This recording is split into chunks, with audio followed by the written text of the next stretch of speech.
Hello. जी बोलिए। Hello, बम बम नौटियाल जी से मेरी बात हो रही है? जी मैं बम महाराज नोटिया बोल रहा हूँ। सर, आपका खोज खबर में स्वागत है। आपका भी स्वागत है गीता जी। देखिए, हमारे साथ हैं अटल जनशक्ति पार्टी के राष्ट्रीय प्रभारी बम बम नौटियाल जी। आइए इनसे बातचीत करते हैं। सर, जिस तरीके इजराइल और फिलिस्तीन की बात की जाए, जो चल रही है, इस बीच जो जंग चल रही है, उसके बारे में आप क्या राय रखते हैं? देखिए गीता जी, मुझे खुशी हुई कि आपने इजराइल और फिलिस्तीन की जंग के बारे में मेरे विचार और अटल जनशक्ति पार्टी की विचार जानना चाहा। मैं आपको इस संबंध में यही कहना चाहूंगा कि ये इजराइल और फिलिस्तीन का जंग नहीं है। ये एक आतंकवादी संगठन ने, हमास जो है एक आतंकवादी संगठन है, और एक आतंकवादी संगठन ने एक संप्रभु राष्ट्र इजराइल पर सबसे पहले 300 रॉकेट दाग कर हमला किया, और उसके बाद इजराइल ने एक संप्रभु राष्ट्र होने के नाते अपना बचाव किया और आतंकवादी के ऊपर, आतंकवादी घटना के ऊपर उन्होंने कार्रवाई की। तो आतंकवादी घटना पर कार्रवाई करने का जो इजराइल ने कार्रवाई की है, ये तो संयुक्त राष्ट्र संघ का भी प्रस्ताव है। संयुक्त राष्ट्र ने भी आतंकवादी घटना के प्रति कार्रवाई करते आया है और इनका निंदा करते आया है। तो इसमें इजराइल तो कहीं दोषी है ही नहीं।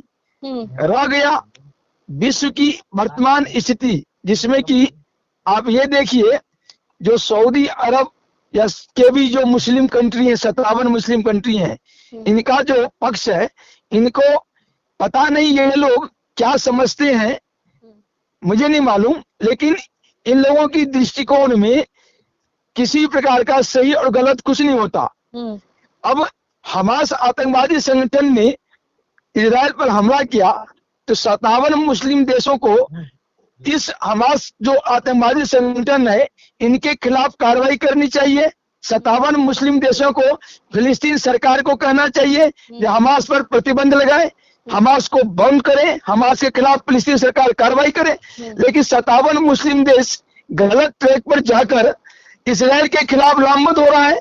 ये तो बिल्कुल गलत बात है। एक तो चोरी भी है, सीनाजोरी भी। अगर आप हमास जैसे आतंकवादी संगठन का समर्थन करते हैं, इसका मतलब आप विश्व जनमत का विरोध करते हैं। इसका मतलब ये आप गलत कर रहे हैं।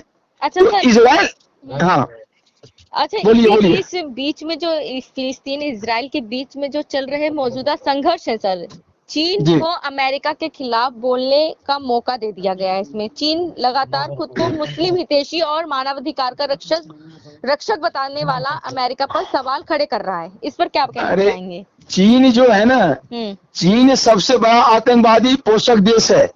चीन सबसे बड़ा मानव अधिकार का उल्लंघन करने वाला देश है।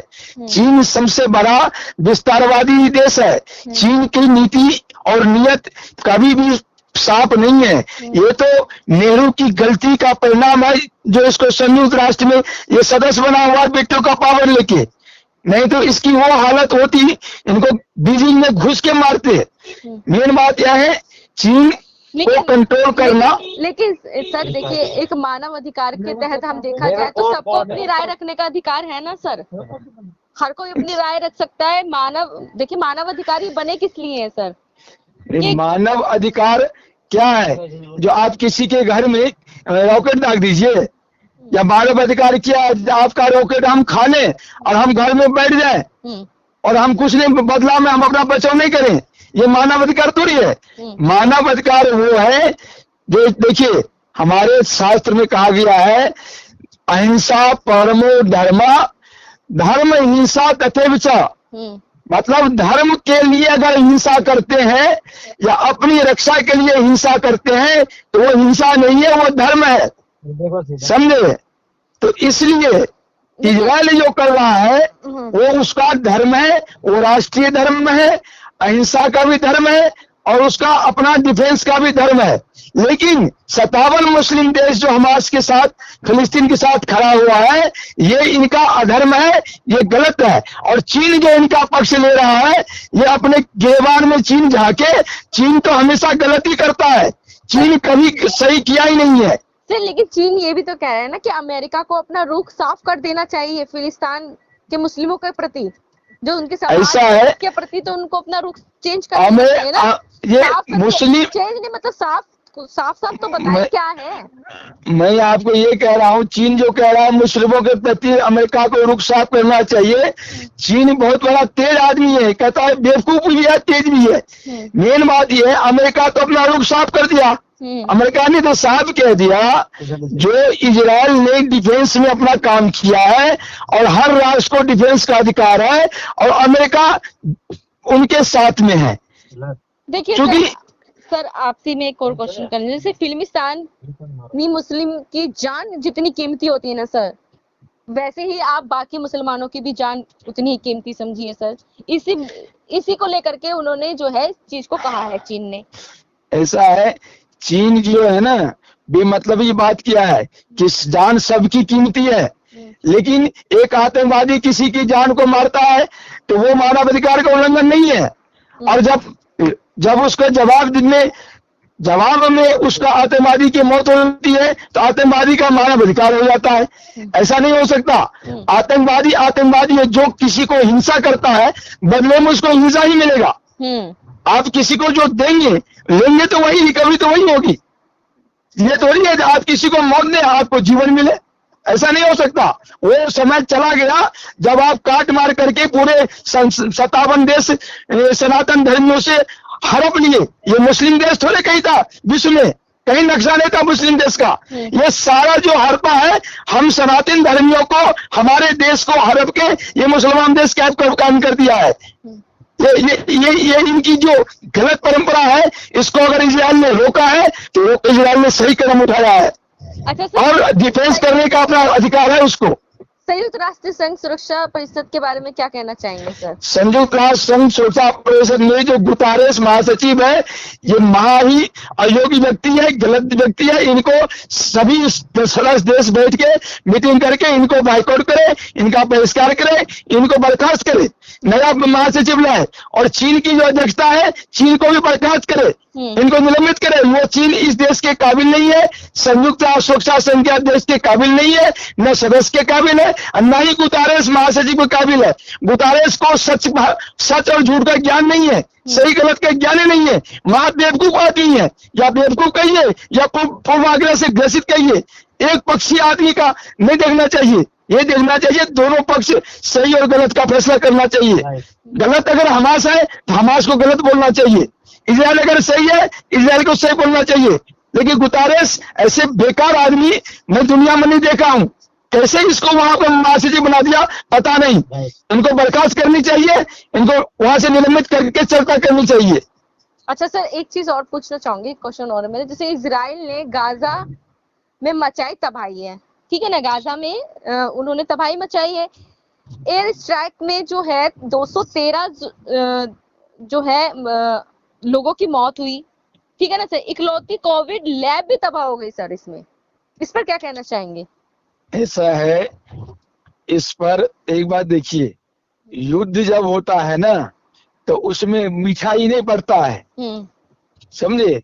नेचुरली जब कहीं काट मार होगा तो वहां नुकसान ही होगा, वहां निर्माण की बात नहीं होती है तत्काल। लेकिन ये चीज है, हर युद्ध के बाद, हर विनाश के बाद कोई नया निर्माण जरूर होता है, ये भी बात है। लेकिन तत्काल जो है तो जो युद्ध होगा, इजराइल में मतलब जो है तबाही जो आई है, उसके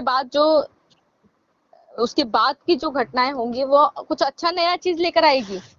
ऐसे हर घटना क्रिया के अनुपात में प्रतिक्रिया होता है, ये तो तय है। प्रकृति में क्रिया का प्रतिक्रिया तय है और होता ही है, होगा ही। जितना बड़ा नुकसान होता है उतना बड़ा निर्माण भी होता है, समझे ना। अभी जापान में बहुत बड़ा नुकसान हुआ हिरोशिमा कांड में, उसके बाद जो निर्माण हुआ जापान बहुत बड़ी आगे बढ़ गया। तो ये प्रकृति का अटूट सिद्धांत है और अटल सिद्धांत है। तो बाकी जो वर्तमान में समय जो है सच को देखना चाहिए, चाहे वो गुतारेस हो उसको सच बोलना चाहिए, चाहे वो सी जिनपिंग हो उसको सच बोलना चाहिए। लेकिन ये गुतारेस सी जिनपिंग ये सच बोलने वाले आदमी नहीं है, महा झूठा आदमी है और महा बकवास आदमी है। अच्छा, इनको हम सपोर्ट नहीं करते। अब भारत की जहां तक बात है, जो आपने नहीं पूछा, मैं भारत की जनता की ओर से इजराइल के साथ जो हमारा संबंध है, हमारा द्वारका से संबंध है इजराइल के साथ। ये सभी यहूदी क्यों है? ये यहूदी यादव वंशी है। द्वारका के टाइम में जब यादव वंश का अंत होने लगा तो ये लोग भाग के उधर चले गए थे। ये वही यादव ही यहूदी हुए हैं, अब बेस हो गए हैं। ये भारत के ही वंशज हैं, ये हमारे अपने खून है, हमसे अलग नहीं है। हमारा इनसे हजारों साल द्वापर युग से आज तक पुराना रिश्ता है। लेकिन हम फिर भी सत्य का साथ देना चाहेंगे। आप क्या कहना चाह रहे हैं अब इजराइल को लेकर के? लास्ट में आप इजराइल का हम समर्थन करते हैं और पूरा भारत की जनता इजराइल का समर्थन करेगा, आतंकवादी का विरोध करेगा। ठीक है सर, धन्यवाद। आपने हमसे बातचीत करी उसके लिए आपका बहुत बहुत शुक्रिया। आपको भी धन्यवाद, आपने हमारी बातें ली और खास धन्यवाद। ठीक है, धन्यवाद।